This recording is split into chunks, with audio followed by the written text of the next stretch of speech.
Today we are doing a short yet advanced routine to help stretch out our hips. Also, don't forget our 2-week Happy Hips Challenge starts on Monday, April 3rd, 2023. It's happening over in my Unlimited community.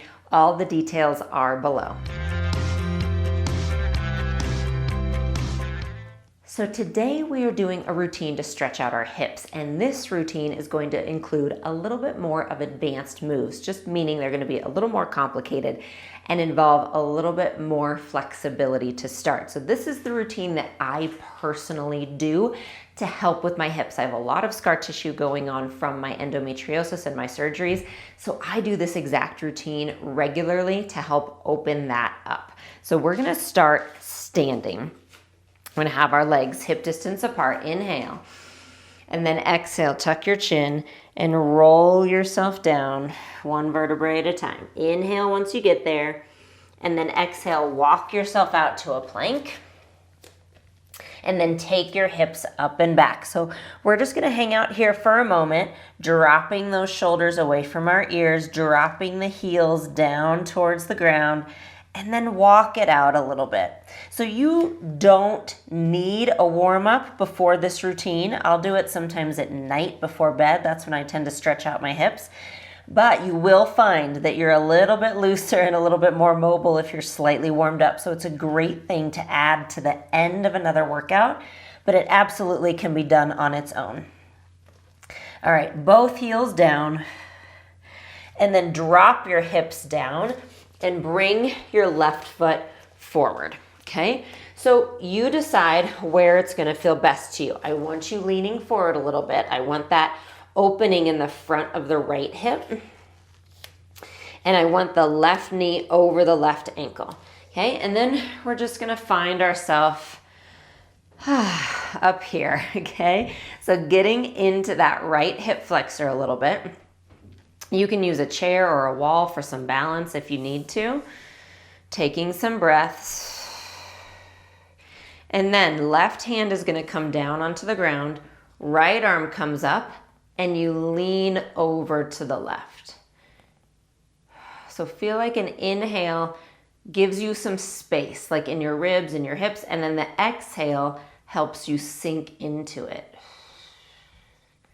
And sometimes I'll just stay here for a long time. This is where I'm the tightest. So now come back, bring your hands inside that left foot, okay? So I have my left hand inside my left foot, my right hand is underneath my right shoulder, and you can stay here, or maybe you can come down onto your elbows. So this is really getting into that left groin and the front of the right hip. And there's one other piece, it's optional. Bend the right knee. Take your left hand back, grab that ankle, and then try to turn forward again. I am tight here today. I can feel that. Holy moly. And this is where I breathe. Knowing my hips always feel better when this is done. So let's release that. Curl the toes under.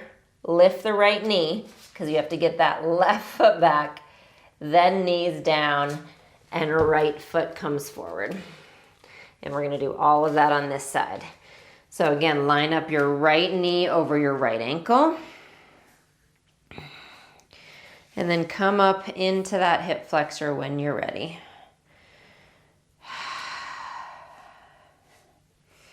So one thing I want you to remember, nothing has to look graceful and picture perfect and magazine worthy when you are getting into positions or even once you're in them. There are times I'm in these positions that I have sweat running down my face, that I'm just trying to catch my breath because I'm so tight. The key is to find your breath and to try to find and organize the position for you once you're there. But please don't feel like anything has to look a certain way when you are trying to stretch and get into good positions for your body, okay? Right hand down, left hand over. And honestly, If something does look picture perfect, and if it does look really easy, and if it feels really easy, it might mean it's not stretching you anyway, and you need to find another routine. Sometimes when things need to be stretched, there's going to be some oomphs and oh my goodness and oh wow, that was hard. Like I feel right now. Hands come down. Bring them inside, okay? So inside that right foot, and again, either stay here or down onto your elbows.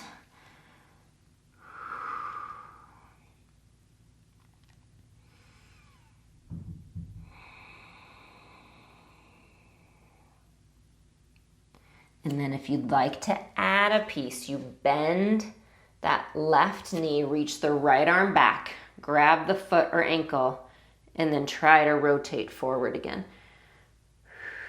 So this is just getting deeper, not only hip flexor, but into your quad, into the front of that thigh as well.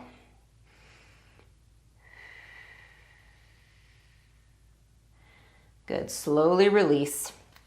Curl the toes under, lift the knee, bring the right foot back, and then take it up and back and walk it out again and see if maybe already your heels are getting closer to the ground. Isn't that cool? And we haven't even touched your hamstrings yet, but we've worked so much into the hip joints and the hip flexors that it's helping. Nice job. Bring the knees down. And then we're gonna sit. Okay, we're gonna find that right leg out in front. So I have my knee bent and I'm trying to get my shin parallel to the front of my mat. And then I'm gonna take my other ankle, so my left ankle, and I'm gonna place it directly on top of my right knee joint. So I'm not here towards my thigh or towards my groin. I'm not down towards my other foot. I want it directly on top of the joint, joint to joint. Then I'm gonna see how close that left knee gets down to the right ankle. And again, I'm just taking my time doing it, okay? I'm not bouncing. I'm not pushing as hard as I can. I am breathing and I'm rocking a little bit. I don't know if you can see that. Like I'm just gently rocking forward and back, because each time I do, my knee goes down just a little more and it stays there. But it needs to be gently led there, okay? You can't force a stretch. Your body will fight it. It actually is designed to fight sudden stretches like that, like sudden forceful stretches. Your body is designed to fight it. It's how it protects the joints. So your joint receptors make that happen. So if you force it into a stretch, it is gonna back right out. It's gonna fight you. It's gonna be like you bumping your head against a wall. You have to gently lead it there and convince your body that it is safe being there. Okay, then this is about how far I think I can go today. Okay, so I'm settled into it. I'm gonna bring my left hand down and I'm gonna reach over with my right. Sweep back up, over the other way. Oh. And back up. And then we'll slowly switch sides. And sometimes I will stay here for a few minutes when I'm doing this at night. It just depends on what my body needs. So I'm lining my shin up with the front of my mat. My ankle goes directly on top of the knee. And we'll just see what this leg is like. So what we're doing, you're really working both hips here, but you're really getting into that top leg a little more, into the hip joint capsule. And we're all different, okay? So I should have pointed this out on the other side, but this is what I see a lot. This is really common. If you're like, oh my gosh, it won't go down more, that's okay. You're still just gonna sit there, okay? That's normal. I've been working on this position for a long time, 15 years. And my daughter watches me do this and she's like, what's the big deal? And she just goes right into it. Like a little Gumby. So we're all different. And then when you're ready, I'm going to bring right hand down, left hand reaches over.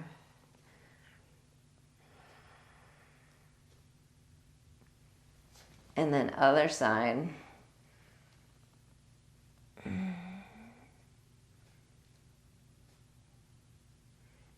and back up. Nice job. Slowly unwind. Let's find a straddle. And just start by forward and back a little bit. It's almost like you're trying to tip that pelvis forward. Okay, left hand down, right hand up. Reach it over. Inhale. Exhale.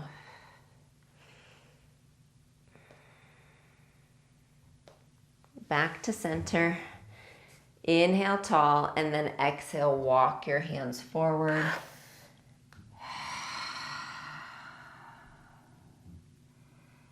And slowly walk back up. And great job. So like I said, that's a routine I do commonly. Sometimes I'll do it 2 times all the way through. But if you do that regularly, you will find definite opening in those hip joints. I'll see you on your mat soon.